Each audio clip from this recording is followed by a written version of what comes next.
What once was shall be again. If Australia was Eden in the past, then it will be again in the future. Ancient civilizations often follow strikingly similar patterns, as if guided by an underlying algorithm within a simulated reality. They typically begin with creation myths involving gods or extraterrestrial beings descending from the sky to create humanity, promising to return one day.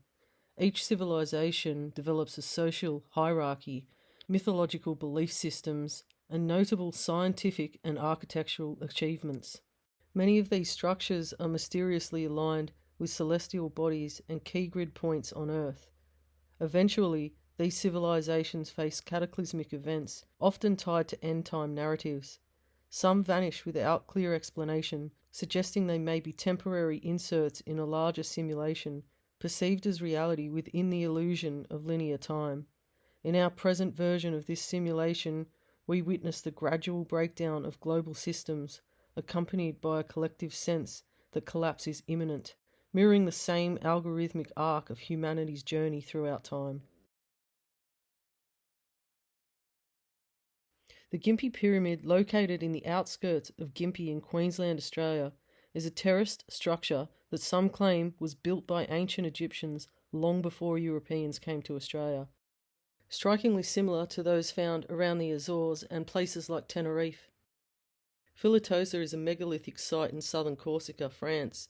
The period of occupation spans from the end of the Neolithic era and the beginning of the Bronze Age until around the Roman times in Corsica. And these statues are the same type of statues found at the Gympie Pyramid.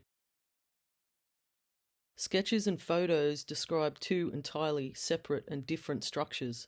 So although the descriptions are similar in nature, the photos do not correlate with the updated, reconstructed version of these pyramids or pyramid, and some describe having standing stones or 13 pillars, while the original photos do not show that at all. So there are either two or there is just one and it has been destroyed, and the remnants of it are now scattered down the mountainside and have been quarried and used to build certain parts of the town.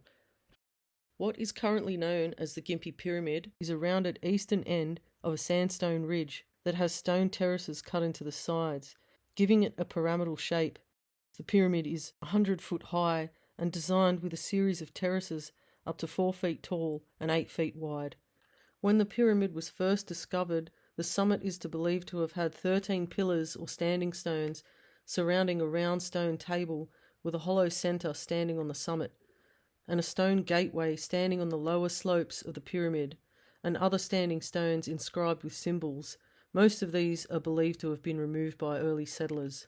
And this photo appears to show like a stone doorway or a gate. Two stones have been balanced together at the top and wide at the bottom to form an entry, and a third stone has been worked so that it fits perfectly into these angled stones. The army sealed the entrance in the 1930s after investigating reports of cattle wandering into the pyramid when an opening was still accessible and never coming out, but no reports of findings are available. Now, in 1799, only 11 years after Australia was colonised, this image from the Tui Tongas shows a stepped or terraced structure. According to the Wikipedia, the Tui Tonga Empire mainly spanned 900 to 1500 Common Era, encompassing parts of the islands outlined in red. Artefacts have survived, including the Gympie ape, which was dug up in 1966 and is thought to be the statue of the Egyptian god Thoth, who was often portrayed as an ape, and another resembling Ganesha from the Indian mythology. According to Rex Gilroy, the man who discovered the pyramid and who ran the museum, it was created by Egyptians who had mining operations in Australia centuries ago, with bases of operation reaching as far as the Blue Mountains in New South Wales. Other objects have been reportedly found in the area, including scarabs, coins, and even an Easter Island type head. The first Europeans to come into the area in the 1830s learned of the pyramids from the Kabi-speaking people of Gympie. According to the Aboriginals, brown-skinned, blue-eyed, blonde-haired beings wearing dolphin pendants came from Orion long ago and built pyramids and temple sites, but water covered them all. Settlers took the stones of the pyramids and other buildings and used them as foundation stones for the main street of Gympie and construction of buildings, including the local church, which still stands. As mentioned, there were stone statues like the Easter Island statues and also animal statues.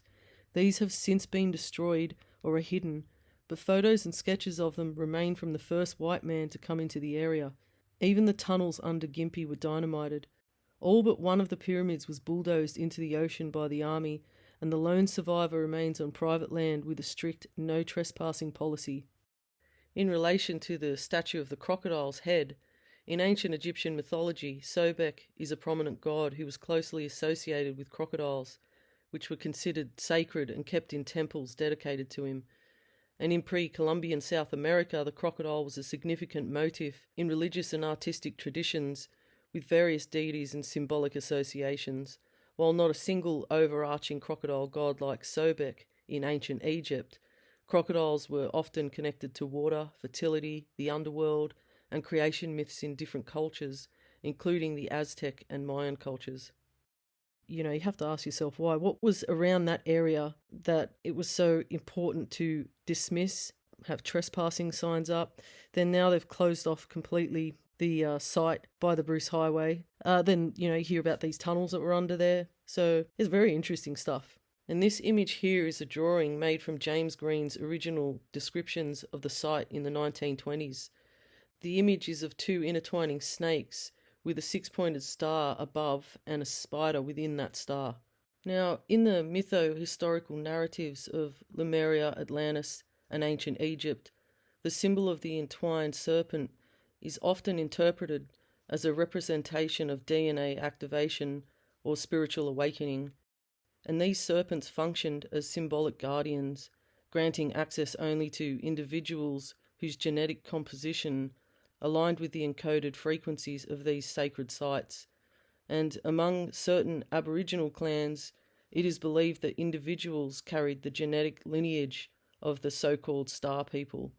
These individuals frequently assumed roles as spiritual leaders, medicine men and women, due to their inherent connection to celestial knowledge and ancestral memory. Their DNA, according to oral tradition, retained the memory of specific portals or energy loci, enabling them to locate and interact with these sites. Such locations were regarded as star portals, both marked and protected, and the spider is understood to be the guardian of the portal itself, while the serpents are associated with the spiritual, symbolizing the flow of energy, the vortex or the life force, and each figure serves a distinct protective and symbolic function. A particular test is said to validate one's readiness to engage with these sacred spaces. The origin of Lemuria is a 19th century scientific hypothesis to explain biogeographic puzzles, later adapted by theosophists like Helena Blavatsky. And the key themes are ancient root race or proto-human civilization, which are often associated with spiritual beings or star people located in the Indian or Pacific Oceans. And the symbolisms are prehistoric spiritual evolution and higher consciousness. The origin of Atlantis, first mentioned by Plato. The key themes are technologically advanced society with great power, moral decay which led to divine punishment and destruction, and the sinking of the area beneath the sea. The symbolism is a warning against hubris and misuse of power. And the origin of Mu, or the land of Mu, popularised by James Churchward in the early 20th century, who claimed that Mu was a vast continent in the Pacific Ocean, home to an advanced ancient civilization. The key themes there are the cradle of humanity or an early root race, high spiritual and technological knowledge, and it was sunk by a cataclysm, for example, a volcanic eruption or earthquake. And the symbolism there is lost wisdom, primal unity, and forgotten origins. So at the present time, there is absolutely no way to confirm whether or not these lost civilizations or sunken continents ever existed. But when we take into account the Oceania area and Micronesia, Melanesia, Polynesia, or even the types of sites such as Gunung Padang in West Java, Indonesia, the proximity of these areas to Australia are so local that we can definitely entertain the possibility of sunken continents or missing lands that have been washed under the ocean, and that there's a very high probability of these lands having been once connected in the past, and will perhaps at some time in the future be revealed once again.